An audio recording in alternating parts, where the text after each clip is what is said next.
ایک بھائی نے کمنٹ کیا کہ مرد، جو ہم نے ویڈیو لگائی تھی جس میں ذکر کیا تھا کہ مرد سے مراد شوہر، مرد اپنی فوت شدہ بیوی کو غسل دے سکتا ہے یا نہیں دے سکتا، اس کو قبر میں اتار سکتا ہے یا نہیں اتار سکتا. ایسی اس طرح کے ہائپوتھیسز جو ہے نا، وہ تو سائنس والے بھی نہیں نکالتے. اس طرح کے فرضی اور قیاسی باتیں. بھئی مر گئی ہے تو اس نے کون سا اس کو چھوڑا ہے؟ وہ تو دنیا تو کوئی بھی چھوڑ کے جاتا ہے. تو جو بھی دنیا چھوڑ کے چلا جاتا ہے تو کیا اس کے ساتھ رشتہ ختم ہو جاتا ہے؟ جبکہ اس کی وراثت میں، عورت کی وراثت میں مرد 1/4 کا حقدار ہوتا ہے. جس طرح مرد مرتا ہے تو اس کی بیوہ جو ہے وہ 1/8 حصے کی حقدار ہوتی ہے. تو رشتہ ہوتا ہے تو وہ حقدار ہوتا ہے. رشتہ ختم ہو جائے، رشتہ نکاح کیسے ختم ہو گیا، نکاح کیسے ٹوٹ گیا، اس کی کیا جواز ہے، اس کا دلیل کیا ہے؟ کوئی قرآن و سنت سے ایسی بات ہے ہی نہیں، سرے سے موجود ہی نہیں، صرف فرضی کہانی ہے. اور یہ فرضی جو کہانیاں بنائی ہوئی ہیں، دین جو ہمارا ہے یہ ٹھوس حقائق کا دین ہے.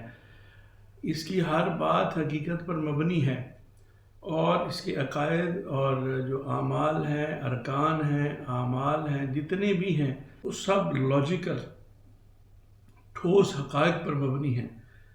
وہ عقل کے تقاضوں کے اوپر عین پورا اترنے والے ہیں. اگرچہ دین، اللہ رسول کے احکام جو ہیں، اللہ کریم کی جو آیات بینات ہیں، کلام الہی ہے، اس کو کسی عقل عام کی ضرورت نہیں ہے. لیکن ناقدین کے لیے، جو لوگ دین کے ناقد ہیں، یہ جو دین کے خلاف باتیں کرتے ہیں، جو اس کے مخالف ہیں، ان کے لیے اگر وہ عقل کے پیمانوں پر بھی اس کو پرکھیں گے تو اس کی ہر بات عقل کے تقاضوں پر، عقل عام کے تقاضوں پر پورا اترے گی. عقل خاص نہیں، عقل عام. تو جبکہ ہمارے حضرات جو ہیں ان کی کوشش یہ ہوتی ہے کہ ہم دین کو عقل کے خلاف سمجھیں. گویا کہ دین ہمارا عقل کے خلاف ہے، اور ہم اس کو عقل کے خلاف سمجھیں، اور اپنے جتنی بھی چیزیں ہیں ان کو عقل کے تقاضوں کے خلاف تصور کریں یا سمجھیں یا بتائیں، یا اس کے پھر آگے جواز گھڑنے شروع کر دیتے ہیں. جبکہ قرآن حکیم کے جو آیات ہیں، کلام الہی کو جب ہم پڑھتے ہیں، سمجھتے ہیں، جانتے ہیں، سیکھتے ہیں، تو اس کے اندر تو جگہ پر اللہ رب العالمین مخاطبی فرما رہا ہے کہ افلا تعقلون، فلا یعقلون فلا تشعرون لعلکم تشکرون. تو مطلب شعور حاصل کرو، عقل حاصل کرو، سوچو، تفکر کرو، غور کرو، فکر کرو. وہ جو حقائق موجود ہیں ان کے اندر غور و فکر کرو، تاکہ تمہیں سمجھ آئے کہ اس کے اندر کتنے راز پنہاں ہیں. اب اس میں کون سا راز پنہاں ہے کہ اگر بیوی فوت ہو گئی ہے تو مرد جو ہے وہ اس کو، اگر کوئی بظاہر تو ضرورت نہیں ہوتی کہ ہمارا خواتین ہوتی ہیں، گھر کی خواتین بھی ہوتی ہیں، بعض پروفیشنل خواتین بھی ہوتی ہیں، عموماً تو وہ یہی فرائض سر انجام دیتے ہیں. اور اگر نہ کوئی عورت ملے، کوئی ایسی جگہ ہو، کوئی ایسا اتفاق ہو بھی سکتا ہے، تو مرد جو ساری زندگی اس کے رہا ہے ساتھ، وہ جانتا ہے. اب یہ بات بتانے والی نہیں ہے، یہ آگے کچھ تقاضے ہیں، ہر بندہ سمجھتا ہے اس بات کو. تو وہ بھی غسل دے سکتا ہے، قبر میں بھی اتار سکتا ہے، سارا کچھ کر سکتا ہے. نکاح کیسے ٹوٹ گیا؟ اس کی کوئی دلیل تو ہونی چاہیے نا کہ نکاح ٹوٹ سکتا ہے. سکتا ہے تو سکتا ہوتا تو وہ یہ کر کے جاتا، وہ توڑتا اپنی زندگی میں، توڑتا تو پھر تو سمجھ میں آتی کہ اس نے رشتہ توڑ دیا. جب اس نے توڑا ہی نہیں تو آپ کیوں زبردستی کسی کے رشتے کو توڑنے پہ درپے ہوئے ہیں؟